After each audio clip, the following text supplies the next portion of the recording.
கார்த்திகை தீபம் சீரியல்ல என்ன நடக்குதுன்னு பார்க்கலாம் வாங்க வீடியோக்குள்ள போலாம்.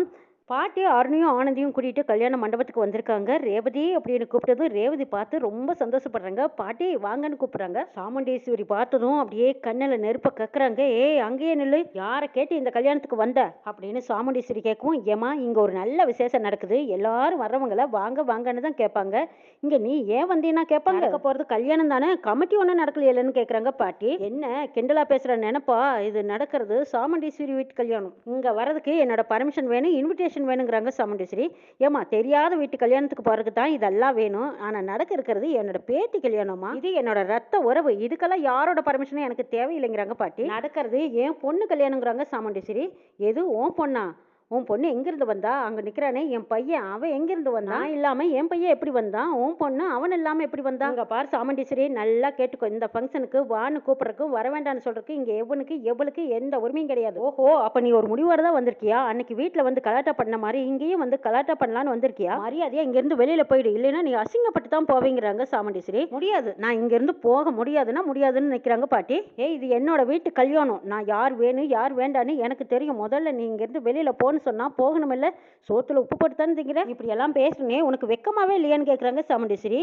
ஏன் சண்டை போட்டு பார்த்தோம், இந்த கிளவி போகல, இப்படி எல்லாம் பேசினா போயிடுவான்னு நினைச்சு பேசுறியே சாமுண்டீஸ்வரி? அப்படியெல்லாம் நீ பேசினா நான் போயிட மாட்டேன், இது என் பேத்தியோட கல்யாணம், என் பேத்தியே என்னை பார்த்து நேரில் வந்து நீங்க கண்டிப்பா வரணும் பாட்டின்னு அழைச்சிருக்கா.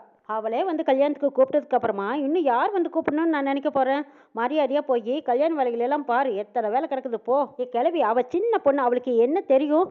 அவகிட்ட நீ சென்டிமெண்டா பேசி அவ மனசை நீ களைச்சு விட்டுட்ட. நீ வரக்கூடாதுன்னு நான் தான் அந்த பத்திரிக்கையை கோயிலே தூக்கி போட்டுட்டேனே. குடும்ப தலைவி நான் அழைக்காம நீ இந்த கல்யாணத்துக்கு வந்திருக்கியே, நீ என்ன பெரிய மனுஷன் நீ? சாமுண்டீஸ்வரி, நடக்க போறது என்னோட பேத்தி கல்யாணம், நீ என்ன பண்ணிருக்கணும்? முறையே என் வீட்டுக்கு வந்து நேரடியா என்கிட்ட பத்திரிக்கையை கொடுத்து முறையா கல்யாணத்துக்கு வந்திருக்கணும்னு அழைச்சிருக்கணும். நீ ஒன்றும் பெரிய மனுஷியா இல்லையே, சின்ன புத்தியோன்னு நினைச்சுக்கிட்ட. ஆனா என் பேத்தி ரேவதி பெரிய மனசு படைச்சவ, நீங்க அவசியம் இந்த கல்யாணத்துக்கு வரணும் பாட்டின்னு என்ன நேரம் அழைச்சா. அவ பேச்சுக்கு மதிப்பு கொடுத்ததா இந்த கல்யாணத்துல நான் வந்து நிக்கிறேங்கிறாங்க பாட்டி. இந்த வயசுலயும் சரிக்கு சரியா பேசுறியே, என்ன மனுஷன் நீங்கிறாங்க சாமுண்டீஸ்வரி. ஆமா, சண்டை போடணும்னு தான் இங்க வந்திருக்கியான்னு கேக்குறாங்க. அட ஆமா, கரெக்டா கண்டுபிடிச்சிட்டியே, கரெக்டா கண்டுபிடிச்சிட்டியே. நீ பெரிய மனுஷியா இருந்து நேருக்கு நேரா என்கிட்ட வந்து சண்டை போட்டிருந்தீன்னா கரெக்டா, அப்படி நீ வரல, அதனாலதான் இன்னைக்கு நேரா சரிக்கு சரியா வந்து ஒட்டுமொத்த சண்டையும் போட்டுடலான்னு நான் மண்டபத்துக்கே வந்துட்டேங்கிறாங்க பாட்டி. சபா, சரிக்கு சரியான போட்டு. மாமா மாமியார் மருமக சண்டை சூடு பிடிச்சிருக்கு, எனக்கு ஒரு டவுட் மாமாங்கிறாங்க. என்ன மாப்பிள்ளைன்னு கேட்குறாங்க. ராஜா, பெரிய வீராங்கனைக்கு பிறந்த நீங்க இப்படி ஒரு புள்ள பூச்சியா இருக்கீங்களே மாமா அப்படின்னு கேட்கும். ஆமா மாப்பிள்ள, அந்த சர்ப்பத்தை குடிச்சு குடிச்சு எனக்கு மண்டை மூலம் மலிகி போச்சு போல இருக்கு. அன்னைக்கு அம்மாவை பார்த்து பேசியிருந்தா இந்த சண்டையெல்லாம் அன்னைக்கே முடிச்சிருக்கும், சாமுண்டீஸ்வரியோட திமிரையும் அடக்கியிருப்பாங்க. 10 வருஷத்துக்கு முன்னாடி பாட்டி இன்னும் யங்கா இருந்திருப்பாங்க, அடித்தடியிலேயே இறங்கியிருப்பாங்க, கண்டிப்பா ஜெயிச்சிருப்பாங்க மாமா. சரி, இப்போவும் என்னதான் நடக்குதுன்னு வேடிக்கை பார்க்கலான்னு பாக்குறாங்க. ஏய் வயசான பொம்பளையாச்சேன்னு பார்த்தா ரொம்ப திமிராத்தான் பேசிட்டு இருக்க, உன்னை பார்த்தாலே எரிச்சலா இருக்குது, முதல்ல இங்கிருந்து போங்கிறாங்க சாமுண்டீஸ்வரி. நான் ஏற்கனவே சொல்லிட்டேன் சாமுண்டீஸ்வரி, நான் இங்கிருந்து போறதா இல்லை, இப்பவும் ஒன்றும் கெட்டு போயிடல, என் பேரனுக்கு போன் போட்டா போதும் உடனே இங்க வந்துருவான், ரேவதிக்கும் பேரனுக்கும் கல்யாணத்தை பண்ணி வச்சிடலாங்கிறாங்க.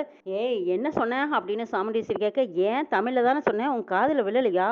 இங்க பாரு சாமுண்டீஸ்வரி, இந்த கல்யாணத்துல நம்ம பிரிஞ்சு போன 2 குடும்பமும் ஒன்று சேரும், வயசான காலத்துலயாவது எங்க பேரன் பேத்திகளோட நாங்களும் நிம்மதியா இருக்கணும், எங்களுக்கும் கடல் மாதிரி சொத்து கிடக்குது, என் பேரனுக்கும் அளவில்லாத சொத்து கிடக்குது, நம்ம 2 குடும்பமும் ஒன்று சேர்ந்தா ஊரு உலகமே மெச்சுற அளவுக்கு நல்ல சந்தோஷமா வாழலாம். சொல்றதையெல்லாம் தயவு செய்து கேளு, இதுக்கப்புறமா என் மருமகளா நீ என்கிட்ட சண்டை போடு, நானும் போடுறேன், இது நல்லபடியா நடந்து முடிச்சதுக்கு அப்புறம் நான் போயிடுறேங்கிறாங்க பாட்டி. என்ன வந்ததும் வீரமா பேசுனேன், இப்ப பொட்டி பாம்பா பேசுறேன், இங்க பாரு, நீ என்னதான் கெஞ்சினாலும் உனக்கோ உன் பரம்பரைக்கோ இங்க இடம் கிடையாது, உன் குடும்பத்தையும் உன் பேரனையும் ஒதுக்கி வச்சதுதான், திரும்ப நீங்க வராது, அதையும் மீறி உன் பேர் இங்க வந்தான்னா, ஏண்டி என் பேரை வந்தா என்ன செய்வேன்னு பாட்டு கேக்குறாங்க. ஏய் நீ வயசானவ, உன்னையும் ஒன்றும் பண்ண மாட்டேன், ஆனா உன் பேர் இங்க வந்தான்னு வச்சுக்கோ சூட் பண்ணிடுவேங்கிறாங்க. சும்மா போடி, ஆனா உன்னா சூட் பண்ணிடுவேன்னு எல்லாத்தையும் மாட்டுற மாதிரி என்கிட்ட மாட்டிட்டு இருக்கிறியா? உன்னோட ஜம்பாவெல்லாம் என்கிட்ட படிக்க, என் பேரனை நீ என்ன நினைச்சிட்டு இருக்க, அவ்வளவு சாதாரணமா நினைச்சிட்டு இருக்கிறியா? அவன் பெரிய சிங்கம், உன்னோட துப்பாக்கிக்கெல்லாம் அவன் பயப்பட மாட்டான், அப்படியே உப்புன்னு ஊதி தள்ளிக்கிட்டு போய்கிட்டே இருப்பான். ஏய் என்ன பேசிட்டு இருக்க, உன் பேர் என்ன அவ்வளோ பெரிய ஹீரோவான்னு கேட்குறாங்க சாமுண்டீஸ்வரி. ஆமா, என் பேரை ஹீரோ தான், ஊர் உலகத்துக்கே தெரியும், ஆனா உனக்கு தான் தெரியல, ஏன்னு கேட்டா உனக்கு அவ்வளவு கொழுப்பேறி கிடக்குது, அந்த திமிரில் என் பேரை யாருன்னு உனக்கு தெரியாம இருக்கே சாமுண்டீஸ்வரி. இங்க பாரு, என் பேரை ரொம்ப நல்லவன், அவன் உனக்கு மருமகனா கிடைக்க நீ கொடுத்து வச்சிருக்கணும், பேசாம என் பேத்தி என் பேரனுக்கே கல்யாணம் பண்ணி கொடுத்துரு. போது நிறுத்து ராஜா, இந்த கிழவி பேரன்னு ரொம்ப பெருசா பெருமை பீத்துக்கிட்டு இருக்கா, ஆனா இவ பேரை இந்த கல்யாண மண்டபத்துக்கு வரவே கூடாது. வராம பாத்துக்க வேண்டியது உன்னோட பொறுப்பு ராஜா. கிழவி உன் பேரை ஹீரோன்னு ரொம்ப பெருமை பேத்திட்டு இருக்கியல்ல, முடிஞ்சா இங்க ஒரு ஹீரோ நிக்கிறான் பாரு, இவனை தாண்டி இங்க வர சொல்லு பார்க்கலாம். ராஜா என்ன நான் சொல்றது சரியான்னு கேக்குறாங்க சாமுண்டேஸ்வரி. சரிங்கிறாங்க கார்த்தி. இவனே கல்யாணத்துக்கு பிரச்சனையா இருப்பான்னு பார்த்தா இவங்கிட்ட போய் எல்லா பொறுப்பையும் கொடுத்துட்டு இருக்கியே. நான் சொல்றத சொல்லிட்டு இதெல்லாம் சரியில்லக்காங்கிறாங்க சந்திரா. என்ன மாமா இது சம்மந்தப்பட்டவன் சைலண்டா இருக்கானேங்கிறாங்க. ஆமா மாப்பிள்ள, ஆனா மாமியா மருமகள் சண்டையை நான் இது வரைக்கும் பார்த்ததே இல்லை, இன்னைக்கு தான் நான் பாக்குறேங்கிறாங்க ராஜா. உங்களோட பேரை சிலம்புதான்னு தெரியாம அத்தை நாளைக்கே சிலம்பையும் ரேவதிக்கும் கல்யாணம் பண்ணி வச்சிருப்பாங்க போல இருக்குங்கிறாங்க. ஆமா மாப்பிள்ள ரொம்ப இன்ட்ரெஸ்டா இருக்குதுங்கிறாங்க ராஜா. சாமுண்டீஸ்வரி நீ எவ்வளவு பாதுகாப்பு வேணாலும் போடு, மிலிட்டரியை போடு, போலீஸ் பாதுகாப்பையும் போடு, எப்படி பார்த்தீங்கனாலும் என் பேரன் தான் உன் பொண்ணு கழுத்தில் தாலி கட்டுவான். மாமா எப்பவுமே பாட்டி தனியாக தானே வருவாங்க, இப்போ என்ன கூட 2 பாடி கார்டு வந்திருக்காங்களே, அவங்க யாருன்னு கேட்குறாங்க. அதான் எனக்கும் தெரியல, சரி அம்மா தனியாக இருக்கும்போது கேட்டுக்கலாம் அப்படிங்கிறாங்க. ரேவதி வந்து சாமுண்டீஸ்வரி கிட்ட பேசுகிறாங்க. அம்மா பெரியவங்க பேசும்போது குறுக்க பேசுகிறேன்னு நீங்கள் தப்பாக நினச்சிக்காதீங்க, பாட்டியை நான் தான் வர சொன்னேன், அவங்களோட ஆசீர்வாதம் என் கல்யாணத்தில் எனக்கு வேணுமா, வந்த இடத்துல அவங்கள அவமானப்படுத்தாதீங்க, அவங்க வயசுக்காவது மரியாதை கொடுங்கம்மா. ரேவதி இது உனக்கே நல்லா இருக்கா, எவ்வளவு பேசுனாங்க, பேசும்போதெல்லாம் அமைதியாக இருந்துட்டு இப்போ போய் மரியாதை கொடுங்கன்னு கேட்டுட்டு இருக்கிறீங்கிறாங்க மயில்வாகனம். மாப்பிள்ள நீங்க கொஞ்சம் அமைதியா இருங்கிறாங்க. சரிங்க அத்தை, நீங்க சொன்னா சரிங்கிறாங்க மயில். ஏய் அந்த பொம்பளை எவ்வளவு திமிராய், அதுவும் உங்க அம்மா கிட்டயே எப்படி பேசினா பாத்தியாங்கிறாங்க சாமுண்டீஸ்வரி. அம்மா அவங்க மட்டும் பேசல, நீங்களும் தான் பேசுனீங்க. என் கல்யாணத்துக்கு சொந்தக்காரங்க உறவுக்காரங்கன்னு நிறைய பேர் வந்திருக்காங்க, அவங்க முன்னாடி பாட்டியை அவமானப்படுத்த வேண்டாம்னு தான் நான் சொல்றேன். இன்னைக்கு என்னோட கல்யாணம், இங்க பாட்டியை அவமானப்படுத்தாதீங்க, என்னோட வேதனையை புரிஞ்சுக்கோங்கம்மா ப்ளீஸ், சண்டை போடாதீங்கிறாங்க ரேவதி. கிளவி என் பொண்ணு இவ்வளவு தூரம் கேட்டுக்கிட்டதுனால நீயும் மண்டபத்துல ஒரு ஓரமா மூலையில கடந்துட்டு போ. ஆனா ஒண்ணு, உன் பேர் இங்க வரக்கூடாது, அப்படி வந்தா அப்புறம் என் துப்பாக்கி தான் பேசணும், நான் பேச மாட்டேன். பாட்டி அம்மா பேசுனதெல்லாம் மனசுல வச்சுக்காதீங்க, நீங்க ஆசீர்வாதம் பண்ணுங்கன்னு சொல்லி ரேவதி பாட்டி காலில் விழுந்து ஆசீர்வாதம் வாங்குறாங்க. இந்த பாட்டியோட ஆசீர்வாதம் உனக்கு என்னைக்குமே இருக்கும், நீ ஒன்றும் கவலைப்படாதீங்கிறாங்க. திரும்பவும் கார்த்தி வந்து பாட்டி கிட்ட கேட்குறாங்க. பாட்டி உங்களுக்கு தான் அத்தையோட குணம் தெரியுமல்ல, சரிக்கு சரியா இப்படியா பேசுவீங்கன்னு வந்து கேட்குறாங்க. ஏப்பா நான் என்னையா பேசிட்டேன், எல்லாம் உனக்காகத்தானே பேசினேன், நீ என்ன இப்போ உங்க அத்தை பக்கம் சாஞ்சு கட்சி மாறிட்டியப்பாங்கிறாங்க. ஆமா பாட்டி என்ன இருந்தாலும் அவங்க சம்பளம் கொடுக்குற முதலாளியம்மா, நீங்க என்ன சம்பளமா கொடுக்குறீங்கன்னு கேட்குறாங்க மயில்வாகனம். எது என் பேரனுக்கு நான் சம்பளம் கொடுக்குறதா, என் சொத்து பூரா அவனோடது தானே. அடே அப்பா இவ்வளவு சொத்துக்கு சொந்தக்காரனா இருந்தும் ரேவதியை கல்யாணம் பண்ணிக்கிட்டா இந்த சொத்து உனக்கு தான்ப்பா, உன் காட்டுல மழை தான் போங்கிறாங்க மயில்வாகனம். நீங்க இப்போ அதுவா முக்கியம், பேசாம அமைதியா நில்லுங்கிறாங்க கார்த்தி. பாட்டி நீங்க இந்த கல்யாணத்துக்கு வந்ததுல அத்தைக்கு விருப்பமே இல்லை, இதுல வேற பேரனுக்கு கல்யாணம் பண்ணி வைக்க சொல்லி அத்தை கிட்ட சண்டை போட்டுட்டு இருக்கிறீங்க, இதெல்லாம் நல்லாவா இருக்குங்கிறாங்க கார்த்தி. கார்த்தி என் மருமக கிட்ட சண்டை போடுறதுக்கு எனக்கு ரொம்ப ரொம்ப பிடிச்சிருக்குப்பா, எனக்கு சந்தோஷமா இருக்குது. சண்டை இல்லை, இத்தனை வருஷமா என் மனசுல தேக்கி வச்சிருந்தா ஆதங்கம், இப்ப அதெல்லாம் ஒன்னா சேர்த்து சண்டையா போட்டேன் பாத்தியா, இப்பதான்ப்பா எனக்கு சந்தோஷமா இருக்கு, மனசு நிறைஞ்சிருக்குங்கிறாங்க பாட்டி. பாட்டி நீங்க சண்டை போட்டதெல்லாம் ஒரு சந்தோஷம்ங்கிறீங்களே, இதெல்லாம் நல்லாவா இருக்கு பாட்டின்னு கேக்குறாங்க.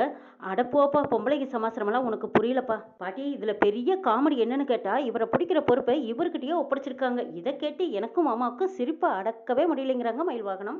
ஐயா கார்த்தி ரொம்ப வருஷத்துக்கு அப்புறமா நம்ம குடும்பமே எல்லாம் ஒன்னா சேர்ந்துருக்கோம், அதனால இப்படிதான் முன்ன பின்ன ஏதாவது ஒண்ணு நடக்கும், நீ கொஞ்சம் அட்ஜஸ்ட் பண்ணிக்கோப்பா, இதெல்லாம் பெருசா எடுத்துக்காத. நான் இந்த மண்டபத்துக்கு வரும்போது ஒரு வைராக்கியத்தோட தான் வந்திருக்கேன், அது நடக்காம நான் திரும்பி போக மாட்டேன்ப்பா. அப்படியா, அப்படி என்ன வைராக்கியம்னு கேட்குறாங்க கார்த்தி. நீ தானே என் பேரன் கார்த்திக்கும் என் பேத்தி ரேவதிக்கும் கல்யாணத்தை பண்ணி வைக்காம நான் இந்த இடத்த விட்டு நகர மாட்டேனே, இதை பத்தி பேச வேண்டாமே ப்ளீஸ்னு கேட்குறாங்க கார்த்தி. எப்பா மாப்பிள்ள கொஞ்சம் அமைதியா இரு, இவ்வளவு நாளா சாமுண்டீஸ்வரி நினைச்சது மட்டும்தான் நடந்துகிட்டே இருந்தது இந்த வீட்டில், இனிமேலாவது நான் நினைச்சதாவது நடக்கட்டும். அம்மா இந்த கல்யாணத்தை தடுத்து நிறுத்தறதுக்கு வேற ஏதாவது வழி இருந்தா சொல்லுங்கன்னு கேட்குறாங்க ராஜா. எப்பா இதுல உனக்கு என்னப்பா சந்தேகம் வேண்டி கிடக்குது, எப்பா இதுல என்னப்பா உனக்கு சந்தேகம் வேண்டி கிடக்குது, உன் பொண்டாட்டி மாப்பிள்ளைய ஒருத்தனை பார்த்து வச்சிருக்கல்ல, அவனை போட்டு தள்ளிட்டு இதோ நிக்கிறானே என் கடைக்குட்டி சிங்கம், என் பேரை இவனை மாப்பிள்ளைய உட்கார வச்சிட வேண்டியதானே. என்ன பாட்டி இது இவ்வளவு நேரமா அமைதியா போய்கிட்டு இருந்தீங்க, இப்ப என்னமோ சீரும் சிங்கமா பாஞ்சுக்கிட்டு இருக்கீங்க, இந்த அளவுக்கு போயிட்டீங்களா நீங்க அப்படின்னு மயில்வாகனம் கேட்க. வேற என்னப்பா செய்யறது, நானும் உன் அத்தைக்காரர்கிட்ட அமைதியா பேசி பார்த்தேன், அவ கேட்கற மாதிரி தெரியல, அவளை வழி கொண்டு வரணும்னா இப்படிதான்ப்பா நம்ம களத்துல இறங்கணும். இப்போதைக்கு இதை பத்தியெல்லாம் எதுவும் பேச வேண்டாம், முதல்ல நம்ம வந்த நோக்கம் என்ன, மகேஷ் மாயாவோட கல்யாணத்தை நிறுத்தணும். இப்ப கார்த்தி கல்யாணத்தை நிறுத்திட்டா சரியா போயிடுமா, மணமேடை வரைக்கும் வந்த என் பேத்தியோட கல்யாணம் நடக்க வேண்டாமா, அதுக்கப்புறம் அவ்வளவு சீக்கிரம் கல்யாணம் நடக்காது, அந்த கஷ்டத்தையெல்லாம் என் பேத்தி அனுபவிக்கணுமா, அதெல்லாம் வேண்டாம்ப்பா. என் பேத்தியும் நல்லா இருக்கணும், என் பேரனியும் நல்லா இருக்கணும், உங்க 2 பேர்த்தோட வாழ்க்கையும் நல்லா இருக்கணும்னா அந்த கல்யாணம் நல்லபடியா நடக்கணும்னு நான் சொல்றேன். பாட்டி எடுத்த முடிவுல இருந்து கார்த்தி இனிமே தப்பிக்க வாய்ப்பே இல்லை, பாட்டி எடுத்த முடிவுக்கு பேசாம சம்மதிக்க வேண்டியதானுங்கிற மாதிரி அமைதியா நிக்கிறாங்க கார்த்தி. கல்யாணத்தை நிறுத்தி கார்த்தி ரேவதியோட கல்யாணம் ஜாம் ஜாம்னு சிறப்பா நடத்த போறாங்க பாட்டி. இன்னும் என்னெல்லாம் நடக்க போகுதுங்கிறதையும் நாளைக்கு பார்க்கலாம்.